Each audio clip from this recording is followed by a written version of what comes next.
Denver Nuggets, Los Angeles Lakers at D'Angelo Russell, yan ang ating pag-uusapan. Final seconds. Bryant for the win. Bang! Rematch daw ang mangyayari sa Western Conference Final sa pagitan ng Denver Nuggets at Los Angeles Lakers. Ito nga ang naging prediction ng 3-time NBA champion na si Stacey King. Para pa nga dito ay hindi na daw siya magugulat kung makikita niya muli ang dalawang kupunan na magtatapat sa Western Conference Finals. Alam naman daw natin na na-sweep ng Denver Nuggets ang Los Angeles Lakers. Pero hindi daw mapagkakaila na isa daw itong competitive na pagka-sweep, lalo at bawat game nila ay dikit lang naman daw. Kaya kung magagawa daw ng Los Angeles Lakers na malagpasan ang play-in tournament, at magawa nilang makagawa muli ng isang malalim na playoff run, ay walang duda na ang Lakers at Denver Nuggets ang possible muli na magtapat sa Western Conference Finals. Pero kayo mga idol, sang-ayon ba kayo sa mga sinabi ni Stacey King? Samantalang hindi naman natutuwa itong si D'Angelo Russell sa ginagawang pagko-coach ni Darvin Ham. Sa katunayan ay mas pinuri pa ni D'Lo itong coach ng Sacramento Kings na si Mike Brown. Lalo at sinabi ni D'Angelo Russell na alam niya nga daw kung gaano kahusay na coach si Mike Brown. Na bagamat marami nga daw silang players na capable na maglaro, pero ang sistema daw kasi ni Mike Brown ang talagang nagpapalakas sa kanilang kupunan. At patama nga ito kay Coach Darvin Ham. Isa pa ay nainis din si D'Lo kahapon at tumanggi nga ito na sagutin ang tanong sa kanya patungkol kay Rui Hachimura. Natanong kasi si D'Angelo Russell kung ano ba daw ang masasabi niya na naging passive daw masyado si Rui Hachimura pagdating ng second half laban sa Sacramento Kings. Pero minabuti na nga lang na wag itong sagutin ni D'Lo at sinabi na lang na good game pa rin ang ipinakita ni Rui kahapon. Paano ba naman first half pa lang ay may 17 points na si Rui Hachimura?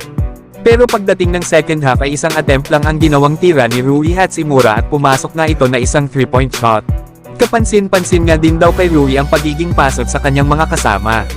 Hindi nga lang masabi ni D'Angelo Russell na wala man lang ginawang adjustment itong si Coach Darvin Ham para ma-involve sa opensa itong si Rui Hachimura.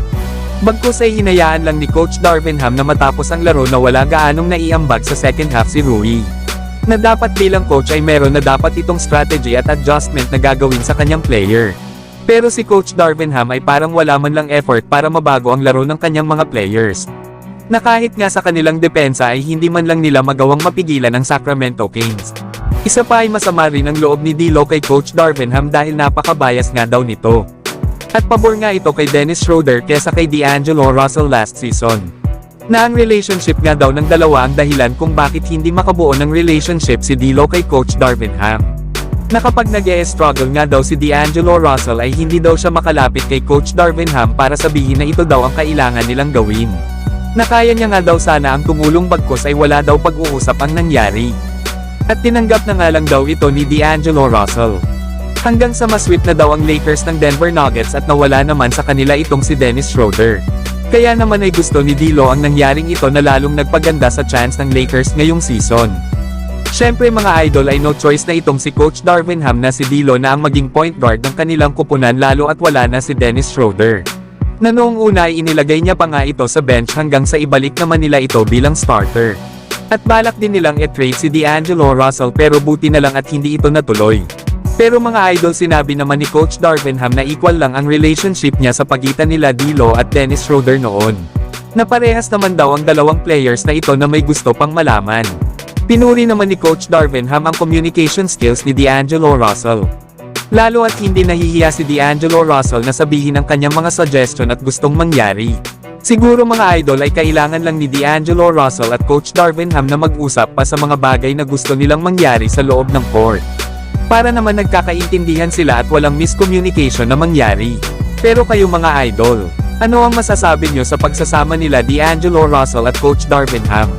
So hanggang dito na lang tayo mga idol. At wag nyo naman kalimutan mag-subscribe bilang pagsuporta.